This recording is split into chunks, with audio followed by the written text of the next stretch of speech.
ಹಾಸನದಲ್ಲಿ ಈ ಒಂದು ಟ್ರಕ್ ಹರಿದು 9 ಮಂದಿ ಸಾವನ್ನಪ್ಪಿದ ಹಿನ್ನೆಲೆಯಲ್ಲಿ ಹಾಸನಕ್ಕೆ ಕೆಲವೇ ಕ್ಷಣಗಳಲ್ಲಿ ಕೃಷ್ಣ ಬೈರೇಗೌಡ ಭೇಟಿಯನ್ನು ಕೊಡ್ತಾ ಇದ್ದಾರೆ. ಈಗಾಗಲೇ ಬೆಂಗಳೂರಿನಿಂದ ಹೊರಟಿದ್ದಾರೆ ಸಚಿವರು. ಘಟನೆಯ ಬಗ್ಗೆ ಮಾಹಿತಿಯನ್ನು ಪಡೆದುಕೊಂಡಿದ್ದಾರೆ ಉಸ್ತುವಾರಿ ಸಚಿವರು. ಗಾಯಾಳುಗಳಿಗೆ ಸೂಕ್ತ ಚಿಕಿತ್ಸೆಯನ್ನು ನೀಡುವಂತೆ ಸೂಚನೆಯನ್ನು ನೀಡಲಾಗಿದೆ.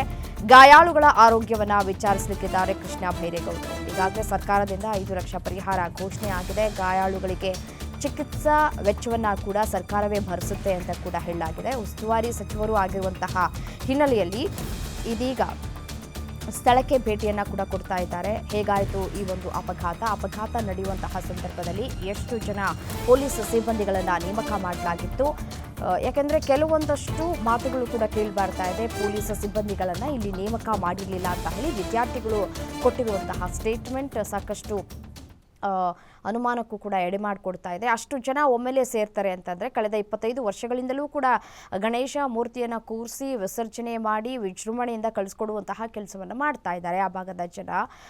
ಹಾಗಾಗಿ ಪೊಲೀಸ್ ಪ್ರೊಟೆಕ್ಷನನ್ನು ನೀಡಬೇಕಾಗಿತ್ತು. ಬಟ್ ಆದರೆ ಅಲ್ಲಿ ಅಪಘಾತ ಆದಂತಹ ಸ್ಥಳದಲ್ಲಿ ಯಾವುದೇ ರೀತಿಯಾದಂತಹ ಬ್ಯಾರಿಕೇಡ್ ಹಾಕಿ ಆ ಸ್ಥಳವನ್ನು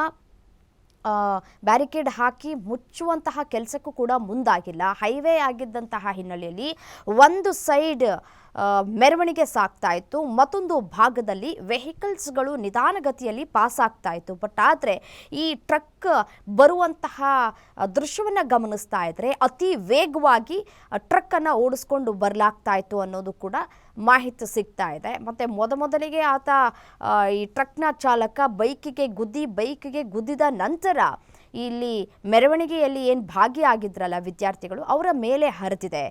ಕ್ಷಣಾರ್ಧದಲ್ಲೇ ಆ ಸೆಕೆಂಡ್ನಲ್ಲಿ ಏನಾಯಿತು ಅಂತ ಹೇಳಿ ಎಲ್ಲರೂ ಕೂಡ ಗೊಂದಲಕ್ಕೆ ಈಡಾಗಿದ್ರು. ಸ್ಥಳದಲ್ಲೇ 2 ವಿದ್ಯಾರ್ಥಿಗಳು ಸಾವನ್ನಪ್ಪಿದ್ರು. ಮತ್ತು ಅಪಘಾತ ತೀವ್ರತೆ ಬಹಳ ನೋಡೋದಕ್ಕೂ ಕೂಡ ಸಾಧ್ಯ ಆಗ್ತಾ ಇರಲಿಲ್ಲ ಅಂತ ಕೂಡ ಸ್ಥಳೀಯ ಹೇಳ್ತಾ ಇದ್ದಾರೆ. ಸೊ ಹಾಗಾಗಿ ಹಾಸನ ಉಸ್ತುವಾರಿ ಸಚಿವರು ಸ್ಥಳಕ್ಕೆ ಭೇಟಿ ಕೊಟ್ಟು ಮಾಹಿತಿಯನ್ನು ಕಲೆ ಹಾಕಲಿಕ್ಕಿದ್ದಾರೆ.